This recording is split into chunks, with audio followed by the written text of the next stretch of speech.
short speech on a topic yoga in our Indian society. And you have been hearing yoga since this morning. So, first of all, what actually is yoga? So, yoga is nothing. Yoga is nothing, but yoga is a spiritual discipline which is based on extremely subtle science, which focuses on bringing harmony between the body and the mind. And the word this yoga is derived from the Sanskrit word which is the yuj, which means to unite or to join or to yoke. And it is the yoga, it is an art and science of healthy living. And according to the yogic scriptures, the practice of yoga, it leads to the union of self-consciousness with that of the universal consciousness, thereby leading to the perfect harmony of the body and the mind and the man and the nature. And now, this yoga, the real aim of this yoga is self-realization. To overcome all the kinds of suffering, and it leads to a state of liberation, which is also called the moksha.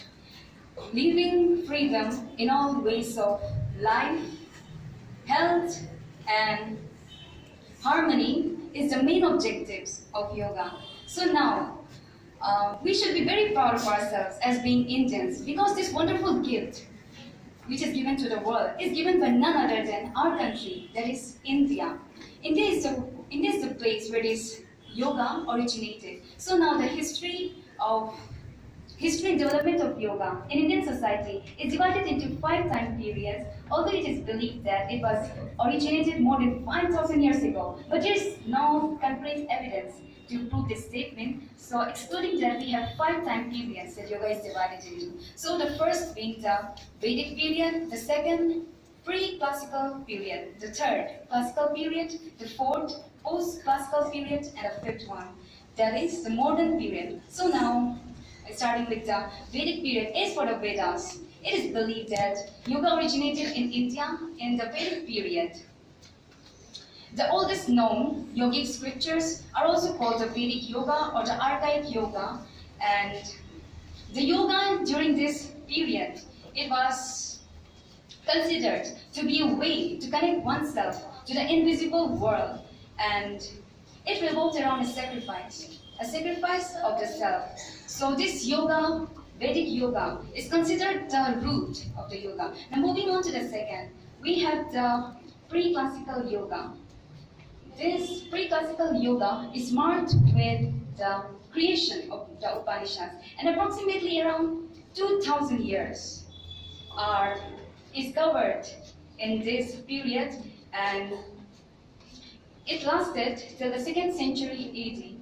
And pre-classical yoga consists of many forms, but most of the initial stages is associated with the Vedic yoga, and the Hindus, the holy book of the Hindus, which is the Bhagavad Gita, is a really outstanding yogic scripture of this period. And an interesting fact that Ramayana and Mahabharata are also the composition which comprises of yoga are from this period.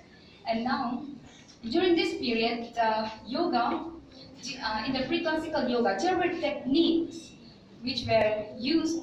The techniques basically were based to surpass the mind and the body and get connected with the divine world.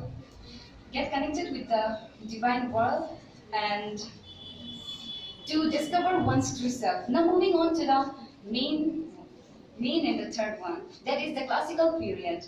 The classical period is considered from the 500 BC to 880, and it is considered to be the most fertile and prominent period of the history and development of yoga. Why? Because here the Yoga Sutras, which characterize the classical yoga, were written by Guru Patanjali during the 2nd century AD, and it marked the formation of the classical yoga.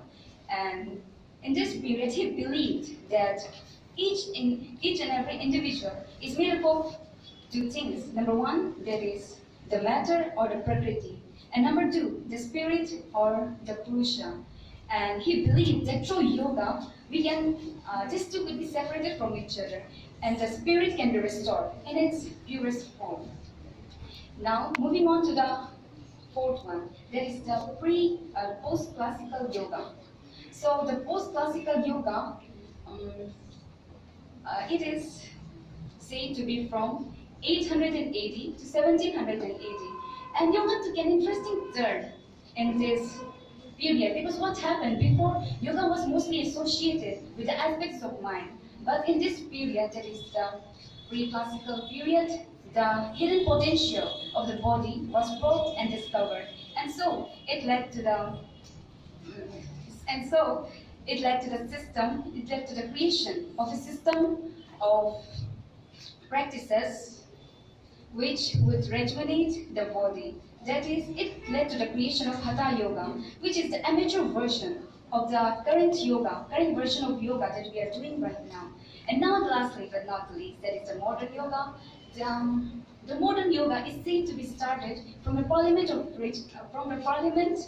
religions which was held in Chicago in 1893. There, the young Swami Vivekananda, he gave a speech, and it made a lasting impression of the American public, and thus he attracted many students of yoga and Vedanta. And after him, there were many yoga teachers who further took it to the next level. That is, for example, Swami Ramdev of the